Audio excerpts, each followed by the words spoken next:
Hey fellow tennis nerds, I hope all is well. Today I sit down with an ex-ATP pro, Jose Hernandez Fernandez, also called Bebo. He's a friend of mine and a great player and person who has a lot to share about his life on tour, the learnings he acquired, and what can be done to make tennis a better professional sport.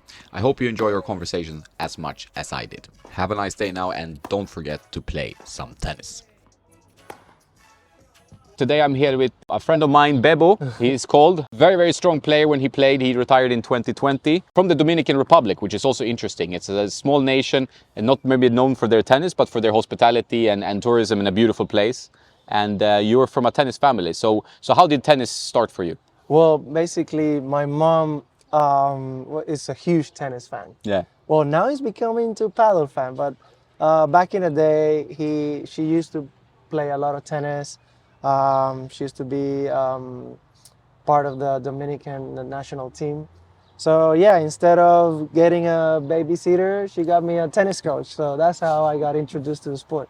And how young were you then? I was around 7, 8 years old. Oh, it's pretty late, Yeah, no? yeah. Well, I mean, Dominican is not a country that tennis is the big sport, you know. So it was very selected. It was very back in the day. There was not a lot of tennis academy.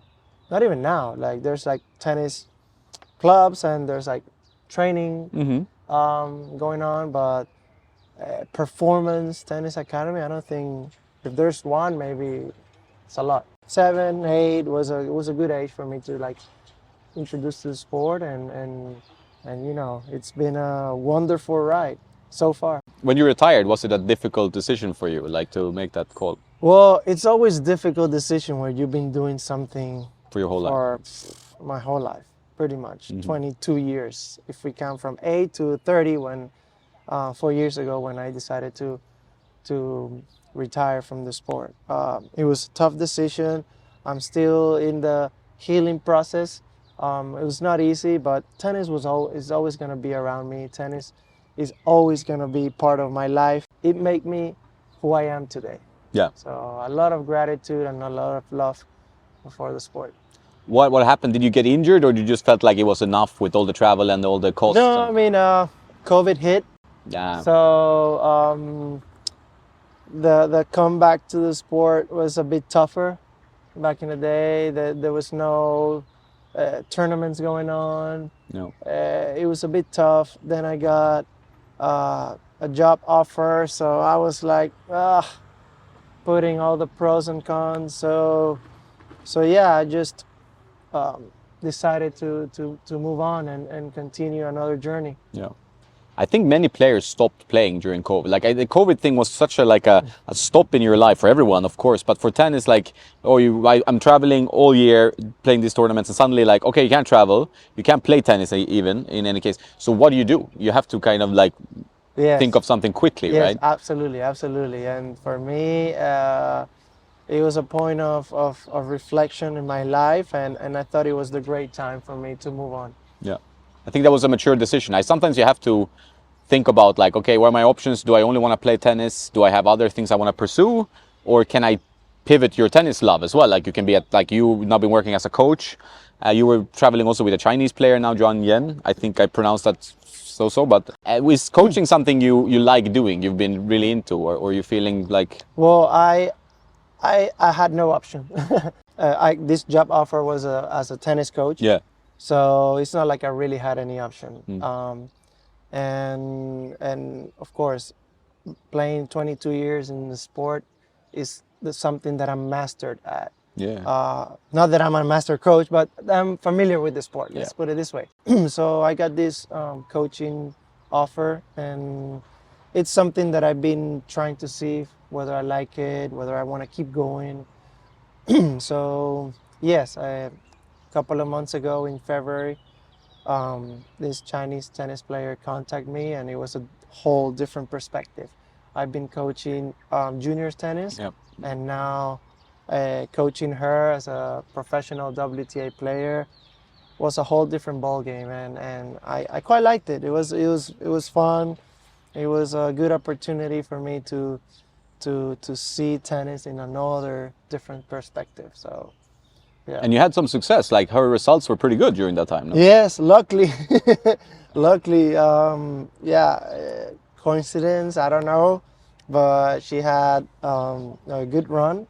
She won her first WTA title, um, quarterfinals in Indian Wells, Yeah, I remember that. Yeah. and she went from 70 to 37 in the world. So it's a huge jump. Yeah, So yeah. I also experienced the behind the scenes of the big success in the tennis. Yeah. And it's unbelievable how the mental game, being in peace with yourself, also plays an important role in a tennis player. Yeah, mental tennis is kind of everything. And when I think also as a coach, like if you have a player that's doing well, you're on the high, right? So it feels easy. But the worst part of a coaching experience must be when the player is not doing well, and it's like it's going like not so positive, right? Yes, unfortunately, I mean, tennis is a sport of results. Yeah. And well, any other sport, but here is individual. Yeah. So, yes, it was a lot of success, and you are in high, you feel good. But when things are not doing great, is when the relationship gets stronger or breaks up. Yeah. You know. So fortunately, I did 3 weeks, and that's it. And there was very good weeks. So, but yeah, I know that that's not reality. It was something that I enjoy the moment. I enjoy the present moment, and took the best of it. Would you feel like that gave you more inspiration to do more coaching, like on that kind of level where you're actually traveling around on the ATP or WTA? Yes, absolutely. I would love to keep that option open, especially on the mental part of the tennis player. The mental health. It's something very people don't talk a lot No. about it, and giving the emotional support, giving the player someone they can trust, someone that is outside, taking care of the human side rather than the tennis player per se, you know. It's something that, and also at the same time, keep developing the game, of course. Yeah, This yeah. is the main important thing, but also giving that player that support, that mental support, it is, I think, is something that you don't get to see a lot in the professional tennis. So it's something that I would consider to do in the future. No, but I think the mental part of tennis is becoming a little bit more in the spotlight because as a player, like you said, you're alone, right? I think it's a struggle, and the players are young. When you played as a pro, how did was that your strength? Because you're such a positive guy. Every time I see you, you have such positive energy, and I think most people who know you feel that's exactly the same. But is that something you struggled with as a player, or was that a strength for you that you could be positive, you could turn it into a positive even when things were not going well? Well, I don't know if it's strength, but at least I was conscious where things were coming from. I think I call tennis the sport of life because in any level, what happens on court is a reflection of your life outside of it. You know, frustrations, the dark side of you, anger, love, all these emotions that come out on a tennis court, regardless the outcome, regardless of where you are in your career, it's a pure reflection of the outside. And you know, people say like, if I would be number 10 in the world or number X in the world, but that person that is on that ranking also has his own little things, you know. Let's put an example. I've been watching Nadal nowadays.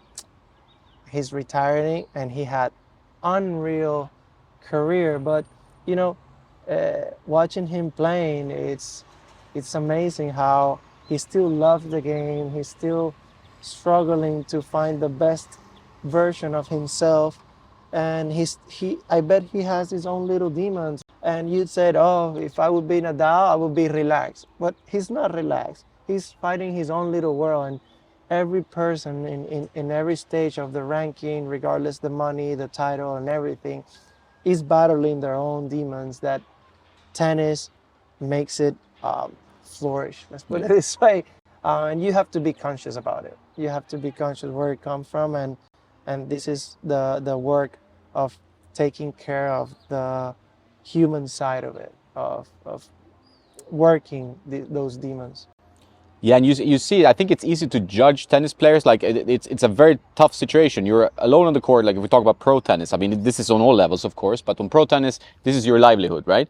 And you're playing for hundreds of thousands of euros, maybe, or less money, but it's important money, and your rankings and all that stuff. And you see players break down, like Rublev, for example, who has a lot of self anger, right?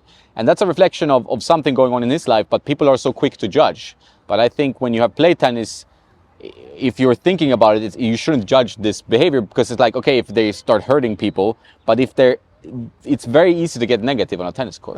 We all battle with this stuff, Absolutely. You have a lot of things in play, you know. You have money, fame, personal goals, so many things. Yet you are sacrificing the normal life, family, kids, wife, girlfriend, so many things that you know you are in. I don't know, so far away from home, and you lose a match. The point, that ball that you miss is probably the 10% of the anger. So many things happens in the back side of it that yeah, I don't judge them. No, no, you've been there and you felt it. Like, was that something you ever struggled with, like anger on the tennis court, or was it something that you were in control of? Oh yes, I had a lot of anger, a lot of sad moments, but yeah, like, again, it's knowing where they're coming from. Yeah. You know, not blaming the sport, not blaming the coach, not blaming the umpire. It's knowing that it's an internal job, and it's something that you carry from your culture, your past, your parents, your, there's so many things that makes who you are, that it's the only person that can really help yourself is you, and that's it. Yeah. And you talked about like the travel, which is a part, like you're sacrificing a lot of things. You're sacrificing normal life, which I think for many is too much of a sacrifice. For some, it's an easier transition. Depends a little bit on the success. For you, how difficult was it? Because like Dominican Republic, okay, I can imagine like it's like you're close to family. It's a place where you have your heart is, right? Like this is where your heart is. And then you have to travel all the world and play tennis tournaments where you can lose and be depressed and in a hotel room alone, you know, and this stuff. Like how difficult was that for you? It was hard. It was hard because especially in the Dominican Republic, like I said, there's no. It was very hard to have a base there. So, for example, people here in Europe, they could lose on a Monday. They catch a Ryanair flight or a train, and they're home. They're training with their local people, with their local coach, staying at home. For me, I left home when I was 15, and I've never been back. Never been back in a way of living. No. So for me, I was always on the road. Even when I was not in a tournament, I was on the road because my coach was in another place. I always had to travel to get my team, to build a team, you know. Yep. And yeah, so this was very hard. And now, it's now the traveling thing, and this is why it makes me doubt to be a tennis coach now. It's just the traveling and the constant being in a hotel and the constant grind, you know. I don't know if I'm ready for another 30 weeks traveling, you know. So, but we'll see. Yeah, this can ebb and flow. Yesterday I had a conversation with Michael Joyce on the podcast as well, and he coached Sharapova and Pegula and a few other players. Now he's with Ashlyn Kruger, who's like top 60. And we talked about it as well. He's 51. He has family at home. He loves it so much that he's like, it's from his hotel room and he has some time over, you know. But it's like this is a sacrifice, right? Like you have, whether you have family or not at home, it's like everybody wants a home of some kind. And then you're always traveling. It must be tough, right? Yes, I mean, absolutely. These tennis players, their home is their hotel room. Yeah. And again, it doesn't matter at what stage. Of course, those who are playing futures that are in a one-star hotel room, versus the Roland Garros, where are in the best hotels in the world, at their own scale, there's still like it gets tough. It gets tough. Yeah, so that traveling part, but you obviously you had a lot of success in your career. You were a player like 160, I think, around in the world, right? At the best. 70 something. Yeah, it's pretty good. And what were your like best memories? Like, do you have any really that feel fond? Like, I remember winning this title or having this feeling at some point. You know what? The best memories I had. It's not that I won a lot of titles, pretty much, but of course, winning a title is something very special. But the best memories I have is all the friends, all the people that I made on tour. Traveling and getting to know culture, people. You know, when you need a hand and a complete stranger give you a hand, these kind of memories, they're gonna last with me for my whole life. And this is what I treasure the most about the sport, and what I'm gonna keep with me for the rest of my life. That's a great way of seeing it. And I think one of the things you said earlier was like tennis is like a reflection of life. What is going on in your life, where you are in your life, but it's also like a life lesson, right? Like you have so much you're learning from a young age, traveling and meeting all these different types of people from different conditions, and it teaches you things. And do you think like tennis players mature faster because of that? Yes, you have to.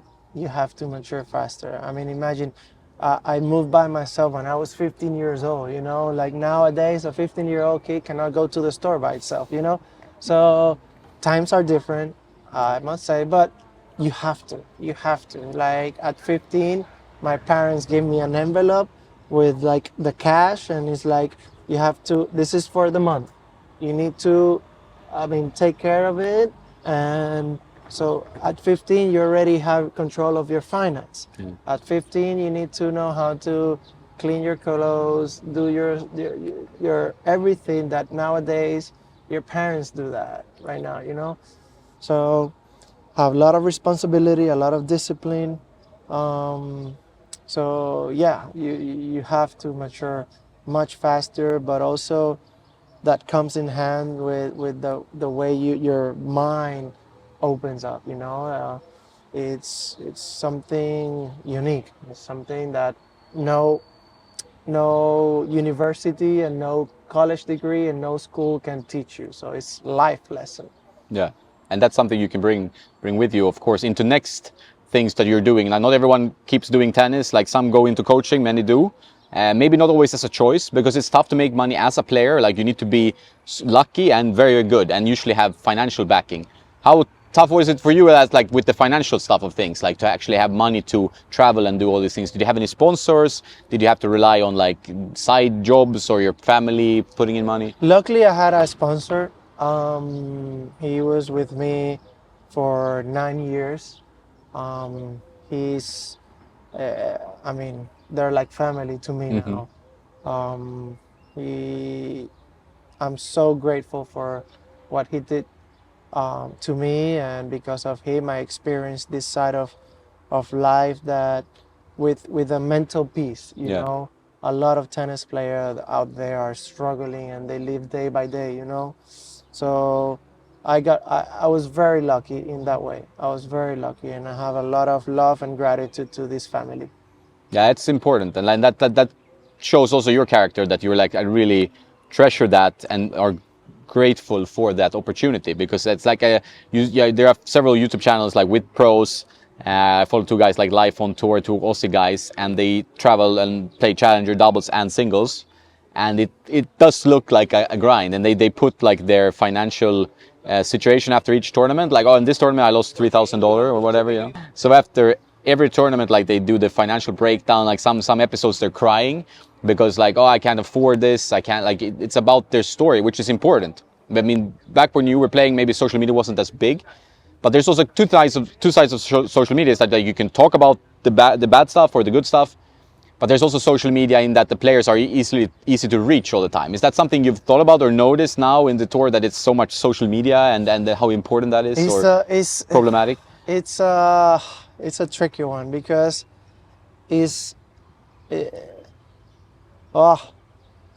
right now it gives you access to expose yourself. Yeah. And this can be very good, because you have more exposure to people, therefore you can get more sponsors. But at the same time, if I feel like every time you play a match, you get judged by anyone, by someone that has not even picked up a racket, you know, and they send you this trash message that say, "Oh, you're so bad." Well, I'm putting it in a very nice way, but Yeah, they the sometimes message- like death threats and the stuff like this. message Yeah. that I've got, I'm like, how come you have the time to go on social media, write about a paragraph, and send it? Like what kind of person these guys are? And it's like a lot of messages. It's like if you win, you're the king, and if you lose, you're a threat. You get exactly death threats. Like how bad is this that you lose a match and they want to kill you because you lose a tennis match?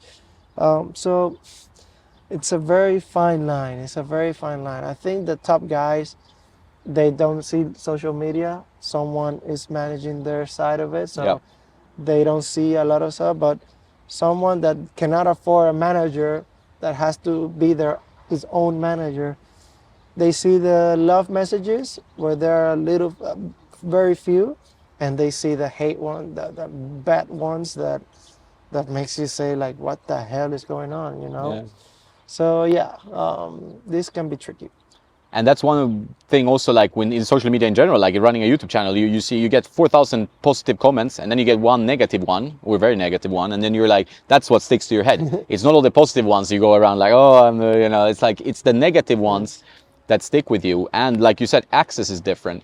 And I noticed that like when I travel in tournaments like ATP, WTA, players are on their phones a lot, right? Like, so that's also a distraction always, you know, instead of like just reading a book or focusing on something, the phone is always there, and it's easy to see messages. It's easy to be distracted from your practice or from like where you need to go as a player.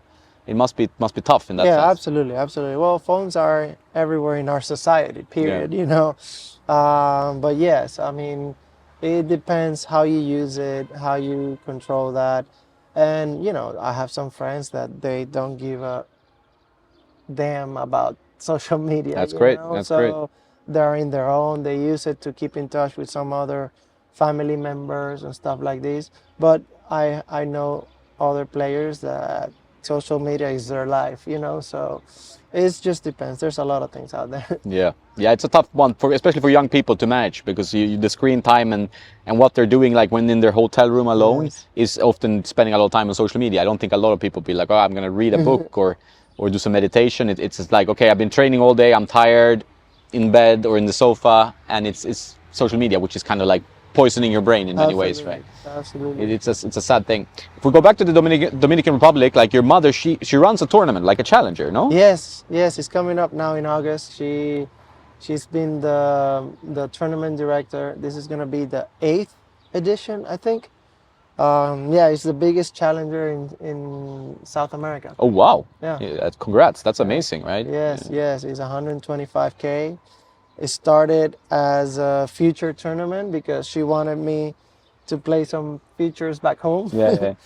And now, now it's the 8th edition, and it's one of the most important tournaments there. Amazing. Does it make people in Dominican Republic want to play tennis? Like it's growing the sport a little bit, because if you have such a strong tournament. Yes, absolutely. And we had our best Dominican player, Victor Estrella. He made a lot of impact, a positive impact in the tennis world in the Dominican Republic as well. So he always won Quito, like 3 times or something. yes, exactly. Yeah. So he always what he did was amazing, and I think people in the Dominican Republic felt like he was Federer. Yeah, So of course. he made a huge impact. for Like our a local teams. hero. Yeah. Yes, absolutely. Do you ever go back to the challenger? Or is it possible for you to go back and see it, or help your Yes, mother? I've been a couple of times. I think this year I cannot, but I think starting from next year I will work for the challengers. Oh, nice. And I'll be there. Yes. That's great. Yeah, so if you can go, and if you go planning a trip to the Dominican Republic, check the calendar. I think it would be nice if you tennis nerds want to watch it, because it's a beautiful place to go. You can contact me. I can be your host. Yeah, oh, that's even better. You get Bebo as a host. No, but it's so important in a country, and like if I can speak from the experience coming from Sweden, where tennis is on at its lowest point now, probably in history maybe, but at least in modern history as I remember it, because we have so many good players. We still have the tournaments. I'm going to Boston, the ATP 250 in a few weeks, but it's like there are no players. Paddle is growing, nothing wrong with paddle, but it's like it's just tennis is not doing so well. It's so important to have a player or a hero and a tournament. Like you see Italy, like there's so many tournaments, so many players. Everything is just a positive thing after one another because you do the work, you know, you put in the effort and the money into the sport. Oh, but what Italy has done, it's a long-term project. Yeah. They've been doing it for a lot of years, you know. You can literally be in Italy for the whole year and play futures, challengers, ATP, the ATP finals. It's unbelievable, unbelievable. But yes, I think tennis globally is having a big rival, which is padel. Yeah. A lot of people, in terms of the economic side of it, from the club's perspective, from the fans, that the entry level is very low. For four people around the same level that play paddle once, they can have fun, you know. Mm-hmm. For you to have fun in tennis, you need to spend 1 year with a coach practicing. Yeah. So the entry level is very low. And it's something that is happening globally. I think ITF or the ATP, I probably think the ITF should see this and start doing some actions to see how can they catch the fans, especially on the lower levels, to grow the sport as a whole. Yeah, I think like the problem in tennis, as you said, is that it's so tough to get into decent strokes because it's a difficult sport. Like it's such a big court, but there are obviously ways you can adjust, like with softer balls for the beginners and have programs and have tournaments. So it feels like tennis sometimes is a little bit of an elitist mindset. It's like with tennis we do it like Wimbledon style. Like we do it with the way we always done it. We don't want any regular people just playing tennis. Like it's almost like there's a barrier, right? Yeah, absolutely. But also, for example, I took my player to some of the juniors tournament, you know, and of what I see about juniors is the experience as a whole. What parents see is results, but you know, results and money. So going to a tournament, spending air ticket for you and your coach, hotels, you know, all the necessary expenses that you need to go to a tournament. For your kid to go and lose first round and then go back home, it's not.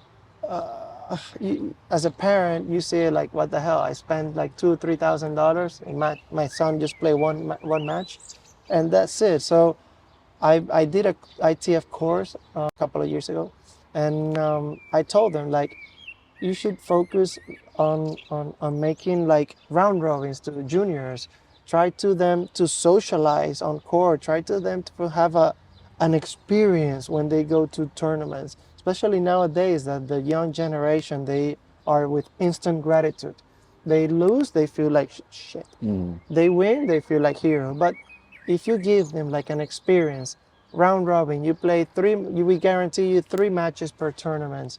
We guarantee you that you're gonna meet a lot of players, social events in the juniors environment, networking at young age. They're gonna come back home and the least that they're gonna think is about the results, you know. So it starts from there as well. So yeah, I think tennis is a beautiful sport, but now there's a lot of things that federations and country can do in order to generate to grow the sport for future generation. Yeah, that's a structural problem that could be relatively easily solved. Like you said, like tennis is so focused on the model of like you play a tournament, it's a knockout stage, you lose one match, you're out, right? That's it. Like it's very expensive. You have to travel usually. It's never easy to stay in one place unless you go to Tunisia, play 3 futures in a row. But it's like that, and that's a system that is not so sustainable. Like it's better if you can collect like tournaments in one country, one area, one region. so players can come there and they can play for weeks and weeks. And the round robin, I think, is a great format. Like that's a much better format. You can start on the junior level. You can have some even on pro level. I think UTR, I think, are doing already this, like some more the UTR pro circuit. They're doing some round robins because it's so weird that you travel to a tournament, you lose 11-9 in match tiebreak, let's say, and then you go home or you go somewhere else. Like, come on, like you play 3 matches. Yeah, you know, play 4 matches. It's just like a waste of everyone's time. It's bad for the environment with all the travel. It's bad for mental health, I think, because if you lose one round, you only have a, like you said, it's a very smart way you put it. It's like you learn so much more. They don't think so much about the results because maybe they had 1 win, they had 2 losses. They met a lot of people. They learned something. They had also time to work on their game, right? Like, so you have more time for practices in between. Yeah, absolutely, absolutely. I mean, I remember my times in juniors. First of all, the tournaments offered housing. Yeah. So they contact the family of a kid that is playing the tournament locally, and they set you up with this family. That experience itself, nowadays, one of my best friends are those who I met when I was 13, 14 years old, staying at their house, you know? So you lose in first round, but I was still in the house of this kid, knowing their family. They will take me to family dinners. They do some fun stuff with me. So this is what I treasure, and I look back and I said, wow, amazing experience, amazing experience. And nowadays, you don't see anything. You don't see none of that. It's just go business, go away. And it's sad. Yeah, the experience of playing is just so isolated to the performance. And I think also socializing in tennis can be, like I see it when you go to pro tournaments as well, like everybody has their own, if they have the money for it, like their own team, and they're just spending time with that team. They're not spending time with other players as much because you're competitors, and some coaches even tell them, like, don't spend time with these people because they're your enemy now, you know, for this tournament. And it's not the way to do it. Like, it should be more of a social, like, this is not only about like money, and it's about like raising people to be good individuals, Absolutely. right? And making it a fun experience for everyone. So I think there's a step there. No, that we can correct. I absolutely agree with that. I absolutely agree. I hope in the near future we can see more of that change. Yeah, 100%. So what do you see now? Like, we've talked before about your future. Like, you have coaching, you want to be a DJ, you want to be a barista. What do you feel like? What is like calling you? And I want to do so many stuff. It's like I don't have the time, I feel. I don't know, it's just I feel like I spend so much time in this sport that I couldn't do other things, you know. So now that I have the time, I'm exploring out there, and like I love music, and I'm going to Ibiza for 2 weeks for a DJ course. Oh, nice. That'll be fun. Is that in the summer or? Yes. And then you know, I did a barista course in Madrid. I love coffee. I love wine. I did the WSET course for sommelier. Oh yeah? So there's 4 levels. I did 1 and 2. So, you know, I'm, you know, exploring life, life, living life to the fullest. Do you feel like you have that strong, I mean, that's in your spirit and in your soul, knowing you, like, but do you feel like tennis exposed you to so much of the world that you feel like, oh, there's so many things that I could do that I did not have time to do because I was always practicing, practicing? Like I said, tennis opens your mind, opens the world inside you, and then you have this picture in your head, and it's like, wow, there's so much out there that to explore and to live, and compared to those people who always stayed in their own little community, their own little town, you know, yeah, that's just what happening to me. Yeah, it's interesting with sports because a lot of people like, okay, tennis, you know, gave me so much, I want to give back to tennis. So that's why a lot of people stay in tennis and want to do something, which is a beautiful way of kind of giving back. Whatever you're doing, really, like it doesn't have to be something like coaching or serious, but like just giving some light back to the world. Absolutely, right? Yeah. Absolutely. Thanks a lot, Bebo. No, it's getting hot here now. We're going to start sweating, so we to be probably need to cut it. This guy is a legend, and if you're in Dominican Republic, make sure you go and watch the tennis or just enjoy your life there. Thanks, amigo. Gracias. Thank you so much. Thank you. Have a nice day now, guys, and don't forget to play some tennis.